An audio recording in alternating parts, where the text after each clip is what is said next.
Halo, selamat siang. Apa kabar teman-teman? Selamat hari Senin ya. Kita akan lihat potensi mingguan dari gold, di mana gold di sini punya resisten ya. Resisten dari gold, support dari gold. Lihat di candlestick monthly ya. Nah, candlestick monthly ini, kalau teman-teman lihat antara yang biru dan merah, sepertinya merah ini sudah mulai menguasai ya, dia lebih besar daripada yang biru di sebelah kiri. Nah, kita coba akan lihat dari weekly-nya. Nah, di weekly terlihat ya teman-teman, di sini ada area support, di sini ada resisten yang enggak plek segaris ya, tapi di situ ada gambarnya, ada support lagi. Nah, apakah market akan mantul ke atas? Karena ini adalah signifikan ya, support dan resisten. Apakah market akan mantul ke atas? Kalau ke atas secara weekly, kita lihat supply ya, rally base drop supply. Di sini ini demand, rally base rally. Ya. Cuman yang jadi masalah ini rally base rally yang ini sudah ke break secara weekly, tapi ya weekly-nya ke break. Tetapi di area ini ada hidden base lagi, nanti akan kita bahas. Nah, dari sini kita coba turunkan ke daily. Terlihat ya teman-teman daily-nya. Nah, ya akan saya hapus dulu.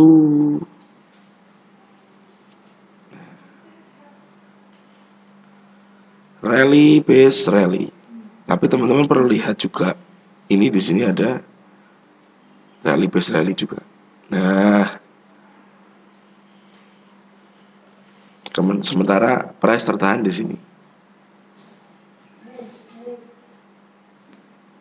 Nah, untuk rally base dropnya, akhirnya kita punya decision nih, teman-teman. Mungkin di area ini ada supply kecil. Di atasnya juga ada supply. Ya, dari zona yang besar kita coba padatkan zona itu. Nah, lalu di daily ini mulai terlihat lagi ada hidden base. Ya teman-teman, hidden base. Jadi zona-zona di time frame yang besar kita wajib kecilkan. Untuk apa? Untuk kita sendiri punya resiko yang cukup minimal. Ya, bagaimana caranya resiko itu kita buat seminimal mungkin. Oke. Berarti supply kita sudah punya, demand kita sudah ada, yang sedang direspon ini di sini. Ya. Lalu di bawah kemungkinan besar di sini pun ada demand. Cuman kita belum bisa memperjelas ya seperti apa demandnya. Karena ini yang terlihat hanya dua candlestick, merah dan biru. Coba kita drop ke 4. Nah,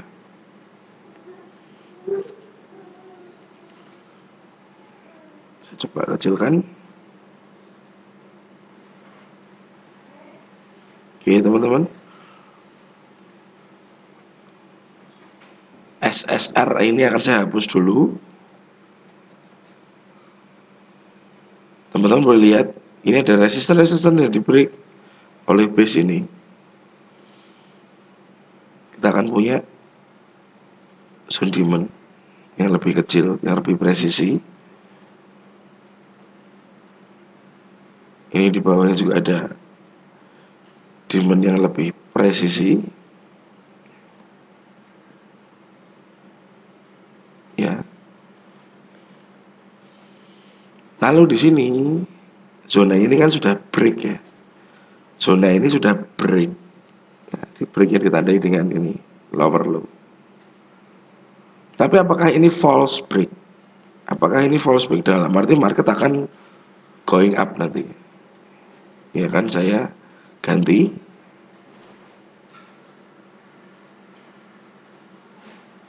Oh, kok jadi seperti ini? Nah, sebut seperti ini aja. Ya. Nah, ini H4-nya. Demon. Nah, kita coba kecilkan nih. Kita lihat teman-teman, di sini ada rally base rally. Ya.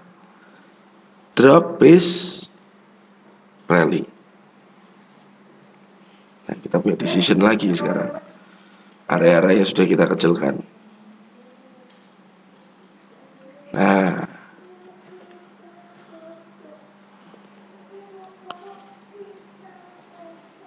kita lihat lagi drop base drop yang di sini teman-teman. Kita akan coba lihat. Ini swap line-nya. Garis pertukarannya. Garis pertukaran ya teman-teman ya.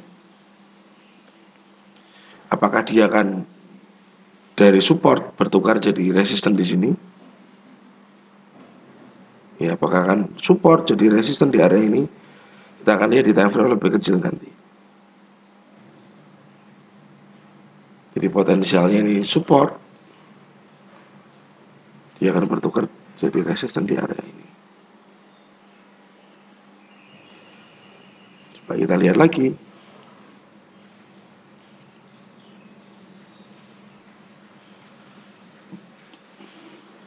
Dari sini kita sudah punya zona-zona pentingnya. Pas, zona pas. Dan zona-zona yang cukup penting. Dari zona-zona pas ini, saya akan coba kecilkan lagi sesuai dengan time frame-nya dan yang bisa kita lihat dengan jelas. Nah, H1 di sini ada drop base drop yang fresh.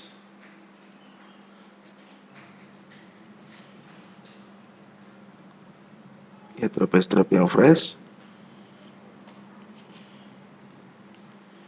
Ini swap line. Ya. Support yang di break drop, base drop. Anda mau entry seperti ini juga nggak apa-apa. Entry-nya di sini. SL-nya di atasnya juga oke. Karena ini pun mengecilkan resiko. Mengecilkan resiko ya. Jadi tadi resikonya dari 1851 sampai 1865, kita coba kecilkan dari 1858. Hanya sekitar 7 poin saja resikonya jika kita sell di sini. Nah, sekarang kita lihat area ini, drop base drop yang memecah support di sebelah kiri. Ya. M30 kita lihat. Teman-teman kok lihat M30? Di sini ada FTR nih, ujung atas. Dan di bawah sini kita punya drop base drop juga kecil. Ya. Jadi kenapa kita harus bermain di multi time frame? Karena kita butuh, yang pertama risiko kecil, kedua kita butuh presisi. Kita butuh kepresisian. Ya. Oke, kita sudah punya zona-zona pas. Di sini terlihat ada candle numpuk lagi. Coba kita besarkan. Nah, ya, terlihat ya teman-teman, ada drop base drop lagi.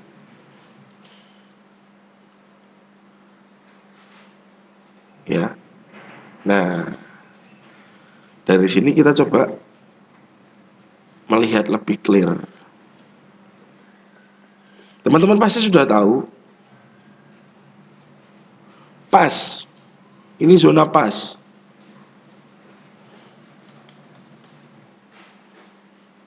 Zona masa lalu. Biarlah masa lalu. Ya. Ini tadi support yang membuat lower low. Nah, lalu dari zona pas lagi kita lihat approach-nya, cara dia masuk ke zona pas. Nah, ada temen tadi yang minta tentang fake out, ya. Ada temen yang minta tentang fake out di channel. Ini saya coba jelaskan sekalian fake out. Jadi fake out adalah di mana ada potensi beberapa resisten yang di break. Tapi saat resisten tersebut di break, dia tidak akan lari. Dalam arti dia tidak akan melanjutkan momentum naiknya. Tetapi dia malah tertahan oleh sebuah zone, lalu dia akan berbalik arah. Itulah fake out. Ya, fake breakout atau fake out.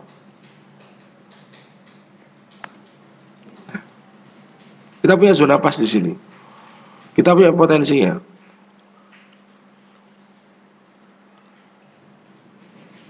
Ada resisten 1 ya. Ada resisten kedua. Ada resisten ketiga.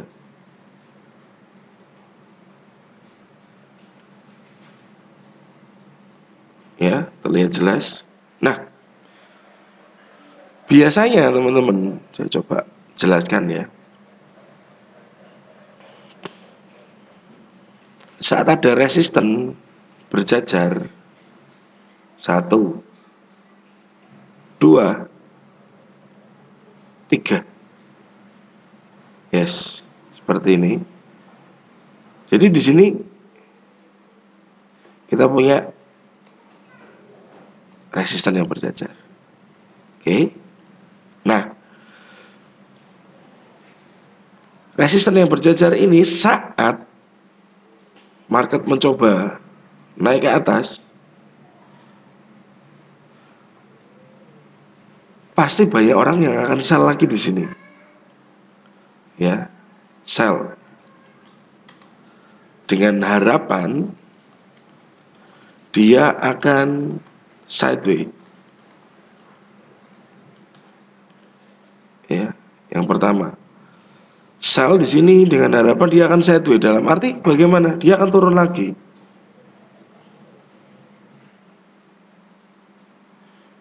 Karena apa? Ini resistennya adalah level kuat. Resisten adalah level batasan atas yang kuat. Karena dia beberapa kali dicoba dan tidak pecah. Ya, resisten adalah batasan atas yang kuat dan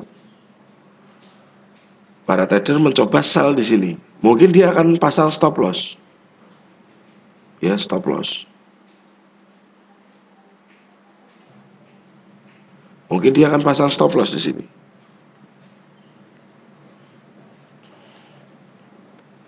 Ya. Lalu ada satu tipe lagi. Saat ini break, ya, terjadi breakout.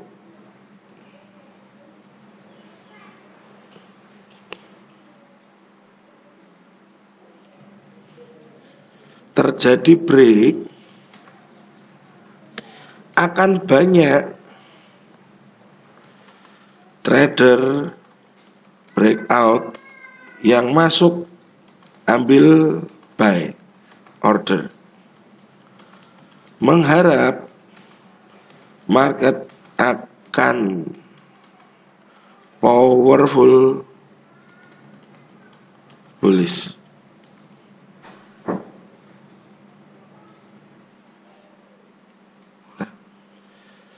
Banyak trader breakout yang masuk ambil buy order mengharap market akan powerful bullish. Dalam arti dia harapannya dia akan 12 naik terus. Ya. Nah, ada dua. Mereka SL di sini dan yang trader breakout ini akan SL-nya di sini.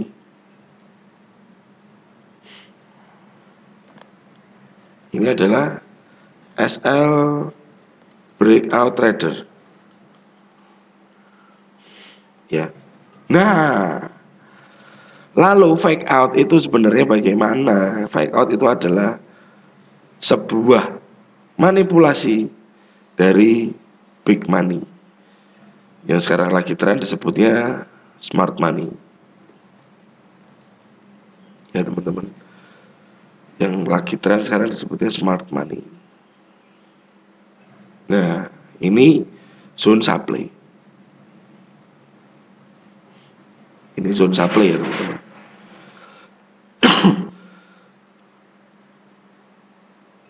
Yang pertama dilakukan oleh trader SNR, dia sell di sini harapannya dia akan turun. Ya market akan sideways lagi. Lalu breakout trader dia akan buy dengan harapan market akan bullish ke atas. Tetapi kemungkinan yang terjadi, ya ini kan resisten lagi,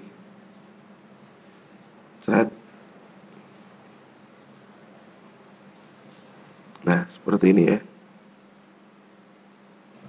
Ini biru perlakuan breakout trader, yang hitam perlakuan seorang trader SNR, bukan seorang kapiten. Nah, ini perlakuan smart money. Saat market terbang ke atas ini, resisten support trader sudah masuk sell trade. Harapnya market akan turun. Ternyata mungkin yang terjadi market naik dulu. Nah, ini breakout trader masuk. Jadi sudah ada yang sell dan sudah ada yang buy. Yang pertama terjadi adalah SNR trader ini SL-nya dimakan dulu teman-teman.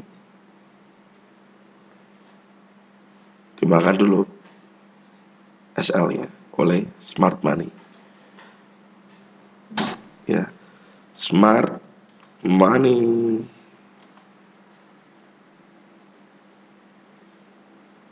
Masuk order. Ya. Lalu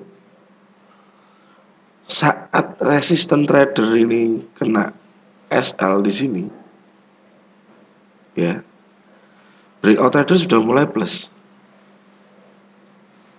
harganya sudah mulai naik. Mungkin mereka akan tambah lagi posisi, ada koreksi sedikit, retracement sedikit, dia akan tambah order lagi. SL-nya di sini,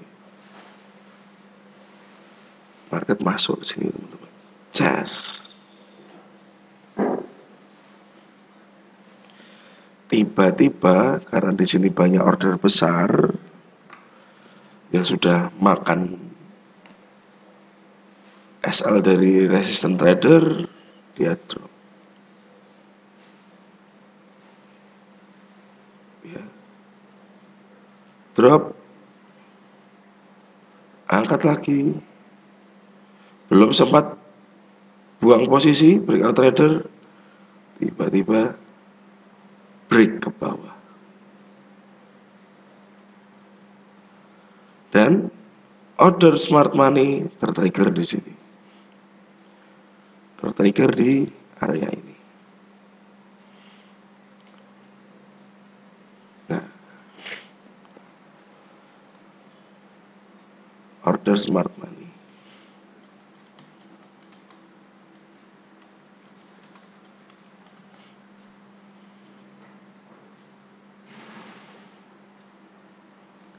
Dan dia market turun membawa ratusan lot, ribuan lot muatan sell, dan market pun mulai jatuh. Jadi sebenarnya apa sih yang disebut fake out? Adalah manipulasi untuk SL hunter. Ya, inilah fake out. Nah, lalu fake out ini juga yang menjadi dasar dari Quasimodo. Ya teman-teman, fake out ini juga adalah dasar yang menjadi Quasimodo. Nah, cuman sekali lagi ya, harap dipahami ya.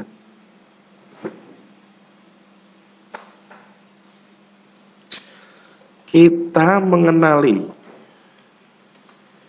pola chart saat smart money masuk pasar. Kita hanya mengenali polanya ya teman-teman, polanya. Tetapi kita tidak tahu apakah benar-benar di sana ada order. Ya. Apakah ini pasti terjadi? Tidak. Kenapa kita harus pakai SL? Sekali lagi, apakah kita tahu smart money atau market maker atau big player atau big money masuk di order situ? Nggak akan tahu. Ya, kita nggak akan tahu. Mereka sudah punya polanya sendiri, punya logiknya sendiri yang nggak mungkin kita bisa sentuh. Atau mungkin kalau teman-teman punya koneksi ke dalam, kita nggak ngerti. Ya. Jadi sekali lagi ini kita hanya mempelajari pola chart untuk pendukung kita bertrading. Apakah ini pasti betul? Tidak. Kenapa kita pakai SL? Kalau kita pasti betul, ngapain pakai SL? Ya. Jadi this is probability, probabilitas. Dengan ada resisten berjajar, dengan ada area supply di dekatnya, itu sebuah probabilitas. Dan trennya pun masih mendukung turun. Itu adalah probabilitas yang sudah kita cari dari analisa-analisa teknikal. Jadi, kalau kita masuk ke gold, apakah jika dia masuk ke sini, ya, dia akan langsung drop begini? Ya kalau di sini memang benar-benar ada ordernya, sell order di situ, market akan drop.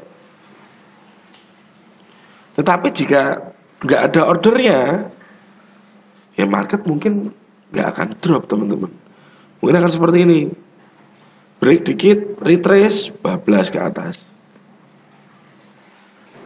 baru dia bablas ke atas, malah bikin demand baru di sini. Ya, jadi sekali lagi apa yang menjadi pandangan saya di sini tidak 100% betul. Makanya kenapa ada disclaimer on di channel ya, disclaimer on. Nah, jika seperti ini dan dia break ke atas, tinggal kita tunggu pullbacknya, kita akan buy. Ya, jadi kita wajib punya skenario pertama. Skenario pertama adalah market masuk ke sini, ya, price drop. Skenario kedua, jika ini break, ini kemungkinan akan jadi swap zone, supply bertukar jadi demand. Kita akan buy di situ nanti. Ya teman-teman. Jadi ini bukan hal yang pasti. Ya teman-teman, ini bukan hal yang pasti. Cuman kita membuat probabilitas. Ya, probabilitas, kemungkinan jika terjadi seperti ini akan ada skenario seperti ini. Tetapi ini pun tidak 100%. Ya. Yang penting kita bagaimana caranya mengkeep sebuah risk dan reward. Berapa risk kita, berapa reward kita, itu yang terpenting. Bukan bagaimana cara kita entry dan 100% betul. Ya teman-teman. Jadi yang kita punya di sini adalah probabilitas, kemungkinan. Apa yang menjadi kemungkinan? Di mana posisi entry kita, di mana posisi taking profit kita, berapa risiko yang kita risikokan saat kita trading itu lebih utama daripada kita cari tempat-tempat yang pasti untung. Ya, dan saya bilang nggak ada lokasi-lokasi entry yang pasti untung, itu nggak ada. Semua ada peluangnya. Oke teman-teman, sudah saya sampaikan. top down analis, multi time frame, berbeda ya top down dan multi time frame. Lalu saya juga ceritakan di sini tentang fake out bagaimana kemungkinannya, ya fake out bagaimana kemungkinannya, dan siapa aja yang diperdaya oleh smart money, ya. Lalu saya akan juga bilang tadi bahwa apakah setup ini selalu berhasil? Tidak. Ya, apakah setup ini selalu berhasil? Tidak, teman-teman. Semua ada probabilitasnya, dan kita di sini hanya mengira-ira. Apakah di sini betul-betul ada order? Hanya mengira-ira. Tapi kita tidak pernah tahu pastinya bagaimana. Apakah ordernya berada di sini atau di sini atau di bawahnya, malah kita nggak pernah tahu. Oke, teman-teman. Buat yang masih belajar S&D Price Action, tetap semangat, ya. Sering-sering mapping, koleksi capture dari grafik yang Anda gambar, koleksi, dibukukan kalau perlu, diberi jurnal, lihat before afternya. Dan saya bilang nggak ada yang pasti di dunia forex. Semua kita bicara tentang risk reward, kemungkinan, ya. Oke, semoga video ini bermanfaat, dan harapan saya teman-teman sehat selalu dan diberkati Tuhan. Terima kasih, selamat siang.